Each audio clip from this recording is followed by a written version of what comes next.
Welcome back to After Capture here on another episode. Today I'm going to be editing this greater white-fronted goose photo I took at a local kind of urban space community park called Shawnee Park, and it has a nice, decently sized pond there. So I originally went there to check out some of the more uncommon species, like perhaps a herring gull, or also check out the female mallards of the domestic, ducks, and see if there's any more uncommon species that you may, just pop up, or maybe, just among the flock simply. So as I pulled up in the parking lot, a little funny story here. Well, kind of funny at least, but as I pulled up in the parking lot there, the domestic ducks, like the American pekin ducks, the more habituated mallards, just kind of surrounded my entire vehicle before I even got out of the car. So I opened the door, and they're all just simply standing there. And I don't know, they're just so habituated to humans and being fed that they simply were expecting food from me just because I pulled up in a vehicle. So they saw a vehicle, they just run right towards it, or waddle rather.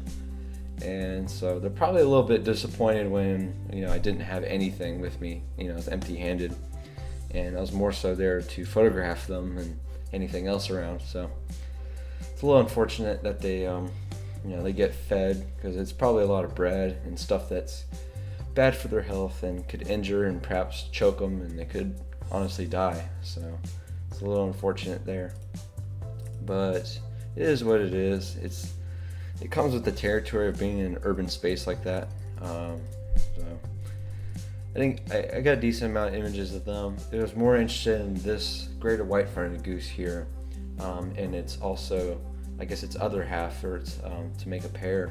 There was an all-white domestic goose as well that was following around with this one here, and they both were just kind of off to the side doing their own thing. They weren't too concerned about me or trying to get food for me like the other ducks were. They're much more slower paced, and they're just kind of doing their own thing here.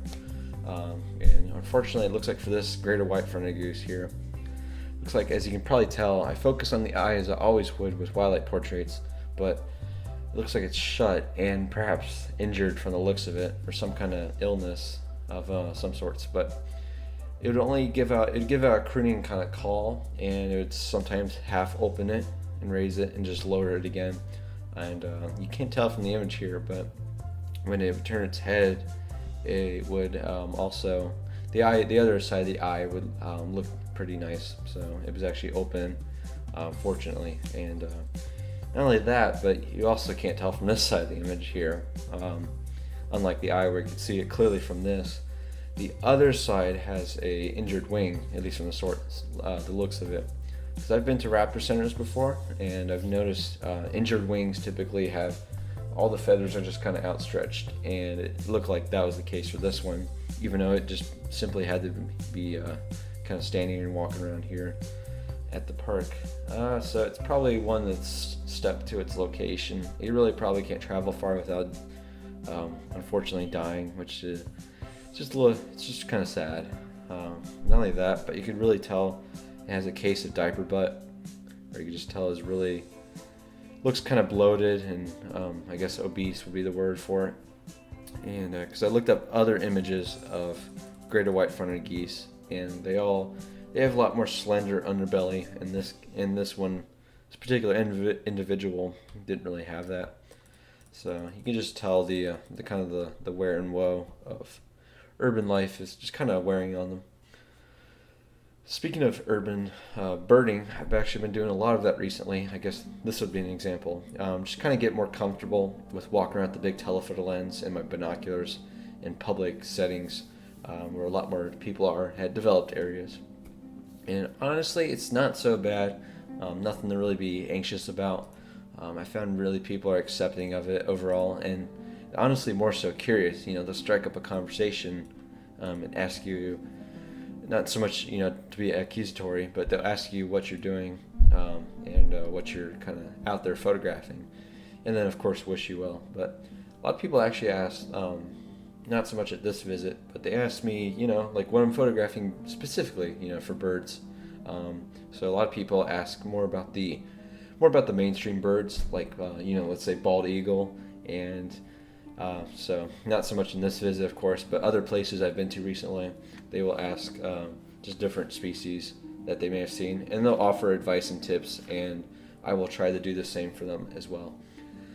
So I took this image at very, very, last light of the day. I mean, it's very overcast and cloudy, so there wasn't really much of a sunset, unfortunately, but I mean, that worked out in my favor because the whites of the feathers here and the white base of the bill weren't blown out in highlights, because if it was direct harsh sun, it would definitely be overexposed and it would just ruin the entire image here. So in this case, it worked out in my favor with overcast light, but it was just getting really much darker and darker by pretty much by the minute. This is right around what would be the proper sunset time for the night was. And because of that, I shot at 1600 ISO, which it could be a little noisy and grainy, but fortunately it looks like in the background here, it's not too bad at all. Even with the dropped out shallow depth of field of f5.6 here, which I needed to really let in all that light from the wide aperture. And it just made a nice even histogram, as you can tell, up in the top right hand corner here. And then I shot this actually pretty close at 191 millimeters, just to, like I said, show out most of the habitat and the environment of this bird, and to really imply with the sidewalk and the asphalt here that it's standing on, that to let the viewer know that I took this in a much more urban environment to show this more domesticated geese.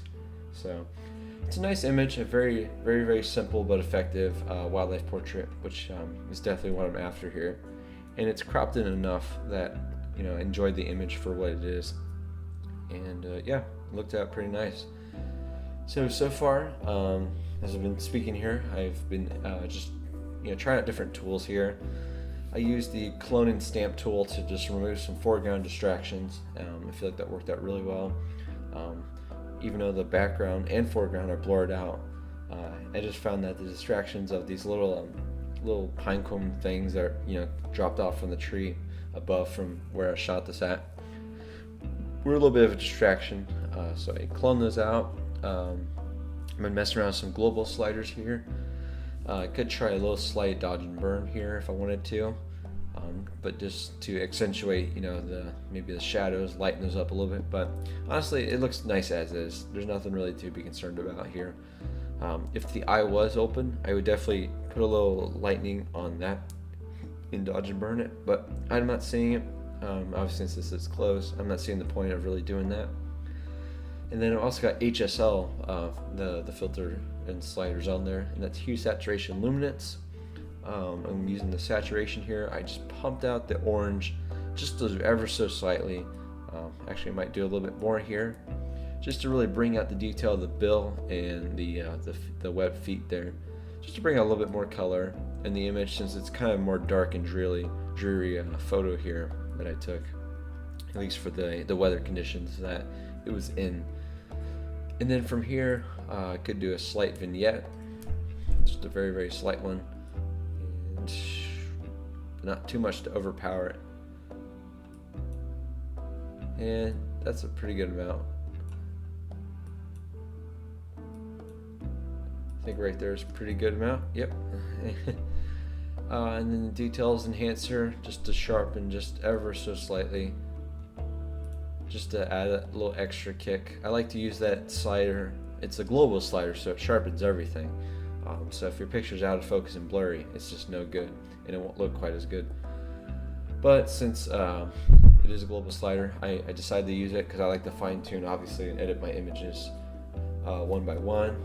I try not to batch process anything I take, and also because when I export the image here later on, it's going to ask if you want to sharpen it, and I really don't want to mess with that because, like I said, I just like to have full creative control of how the final, the image, the final result looks like. So there's also accent AI filter. I'm just going to bring that up just a little bit here, not too much, because it's already kind of looking a little overcooked. So I might actually just call it quits at that. And just one little final look. It's nice to kind of step back a little bit and just get a more, or zoom out the photo at least, and get more of a thumbnail kind of look to it. And so I'm just kind of looking at this real quick, making sure the vignette's not too harsh.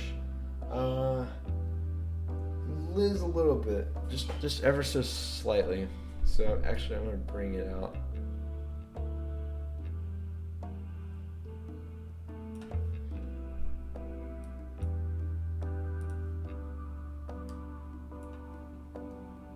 Yep. That should be it. Yeah, I'm thinking that's going to be just enough there to make it work. So as always, I'm going to title my images based on, at least in this case with wildlife photos, I title it based on the subject matter. So obviously, I'm going to do greater white-fronted goose here, and then we'll just abbreviate it. And then this would be the first image, so that would be it, guys.